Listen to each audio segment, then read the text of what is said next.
Tidak boleh kita sembarangan mengatakan demikian, yang kalau kita mengatakan orang lain akan berpikir seperti yang kita katakan, padahal faktanya kita belum tahu banyak. Tidak ada yang lebih pahit dari berharapnya hati kepada Allah. Allahumma ftah lana hikmataka ya Allah.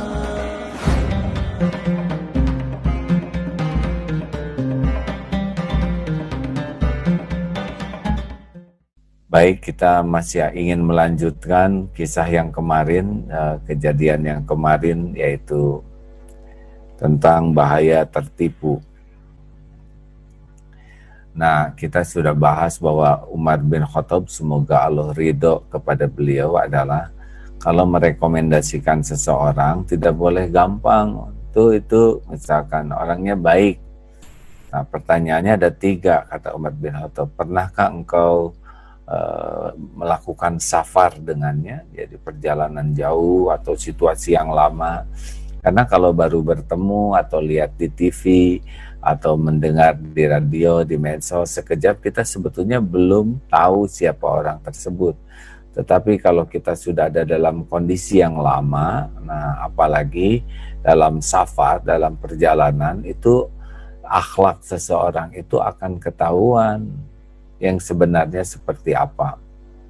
Kalau hanya baru ketemu sebentar, sekali, itu kita tidak bisa menilai bahwa akhlak orang tersebut baik dan kita menggaransinya. Nah, kenapa dalam safar? Karena dalam perjalanan panjang dan letih itu akan nampak ya kebiasaan seseorang dalam senang, dalam susah.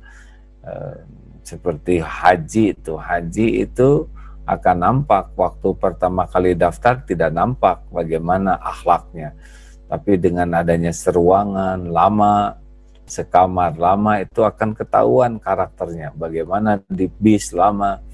Maka jangan mudah merekomendasikan seseorang yang akhirnya kita jadi jalan keburukan bagi orang lain. Oh ya, orang itu baik, ternyata dia menipu dan kita menjadi jalan orang lain tertipu.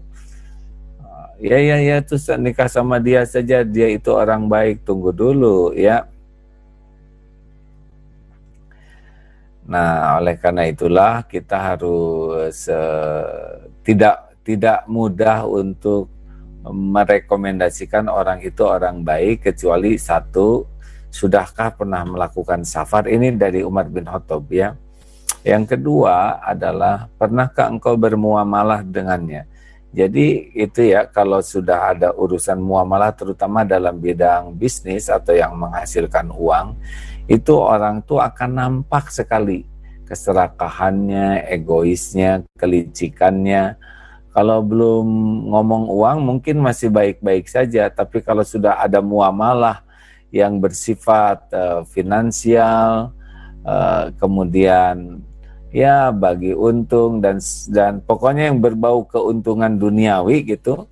Nah, itu karakter orang tuh akan kelihatan, yang dari belum apa-apa sudah sangat ingin untung banyak, ingin dominan, ingin ya begitulah. Dan ketika nanti bagi hasil itu akan nampak sekali itu akhlak seseorang tuh ketika sudah berkaitan dengan muamalah yang bersifat keuntungan duniawi.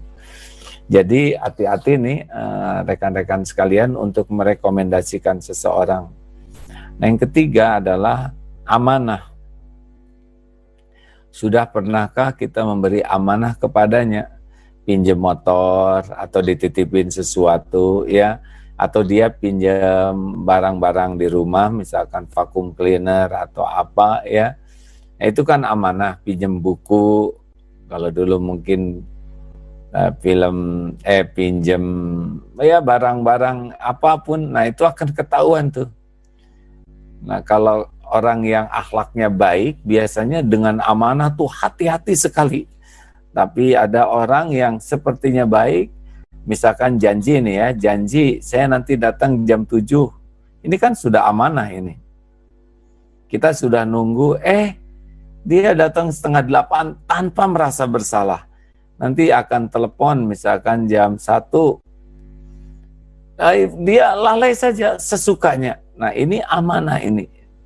Jadi akan nampak akhlak seseorang itu menurut Umar bin Khattab, semoga Allah ridho kepada beliau. Satu, ketika orang tersebut pernahkah kita melakukan safar bersamanya? Yang kedua, pernahkah kita bermuamalah dengannya?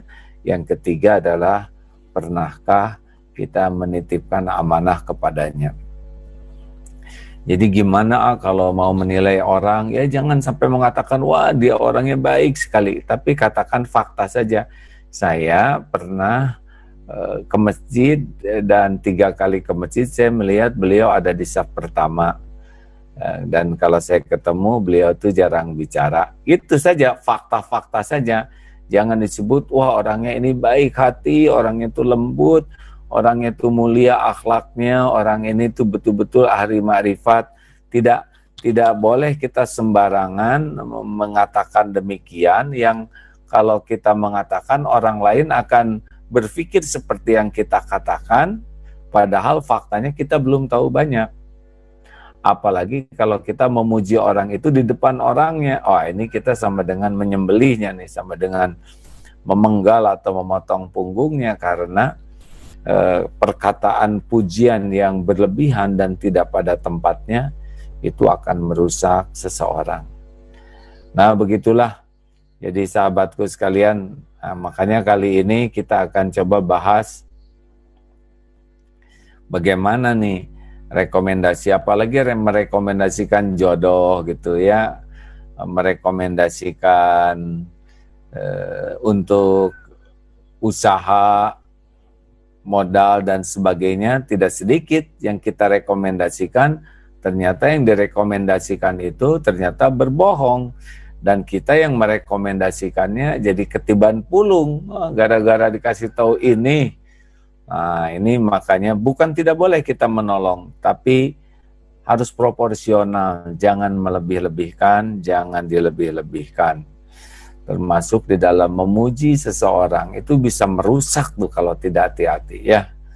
Tapi Rasulullah pun memuji sebagian sahabatnya, hanya saja yang dipujinya itu sudah terukur kekuatan imannya, sehingga pujian itu tidak merusak akidahnya, tidak merusak akhlaknya. Kalau kira-kira merusak, nah hati-hati. Jadi ke orang lain, bisa orang lain jadi percaya pada sesuatu yang tidak pada tempatnya, kepada yang dipuji berlebihan pun bisa jadi rusak nanti iman dan akhlaknya. Proporsional lah dalam segala hal.